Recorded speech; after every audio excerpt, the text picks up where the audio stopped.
আজকে দেখাবো কিভাবে ডাহুয়া ডিবিআর মানে অফলাইন থেকে অনলাইন করবেন। তো প্রথমে আমরা মেন মেনুতে চলে যাব। মেন মেনুতে যাওয়ার পরে আমরা যাব হচ্ছে সিস্টেম।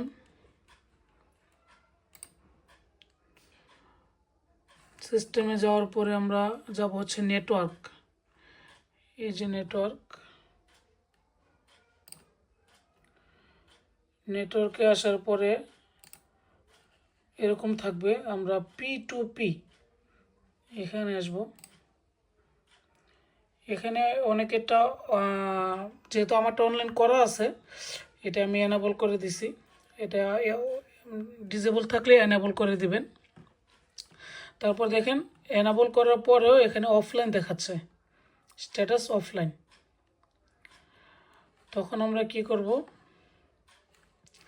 চলে যাব হচ্ছে TCP/IP, সবচেয়ে উপরে যেটাতে TCP/IP। এটাতে যাওয়ার পরে আমাদের যদি স্ট্যাটিক দেওয়া থাকে আমরা এটাকে DHCP এটাতে ক্লিক করব, মানে এটা অন করে রাখবো। DHCP দেওয়ার পরে আমরা অ্যাপ্লাই দিব অ্যান্ড সেভ দিব। সেভ দেওয়ার পরে আমাদের এখানে কাজ শেষ।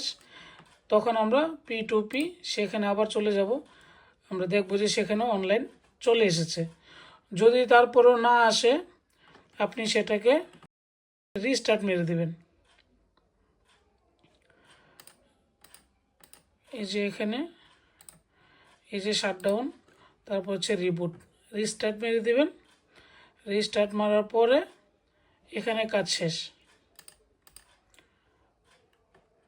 তারপর হচ্ছে আপনি আপনার কম্পিউটার অথবা ল্যাপটপ অথবা মোবাইল স্ক্রিনে, মোবাইলে হচ্ছে DMSS এই সফটওয়্যারটি ডাউনলোড করে নেবেন, অথবা কম্পিউটারে যদি দেখেন তাহলে স্মার্ট PSS এই সফটওয়্যারটি কম্পিউটার অথবা ল্যাপটপে আপনারা ডাউনলোড করে নেবেন। নেওয়ার পরে এটা ইনস্টল করবেন। ইনস্টল করার পরে আপনি এটা ওপেন করবেন। ওপেন করার পরে অ্যাড ডিভাইসে যাবেন। অ্যাড ডিভাইসে যাওয়ার পরে আপনাকে ওইখানে একটা সিরিয়াল নাম্বার দিতে হবে। প্রথমে পাসওয়ার্ড ক্রিয়েট করে আপনাকে ইউজার নেম এবং পাসওয়ার্ডটা ঠিক করে নেবেন। তারপর হচ্ছে আপনার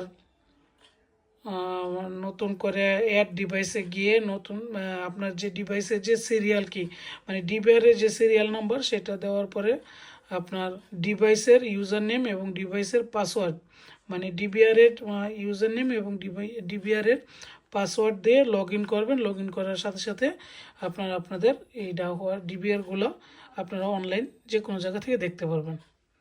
তো আশা করি বুঝতে পেরেছেন। বোঝার ক্ষেত্রে ভিডিওতে না বুঝতে পারলে কোনো সমস্যা থাকলে অবশ্যই আমাকে কমেন্টস করে জানাবেন, আমি বাকিটা আপনাদেরকে সলিউশন করার চেষ্টা করব। ধন্যবাদ।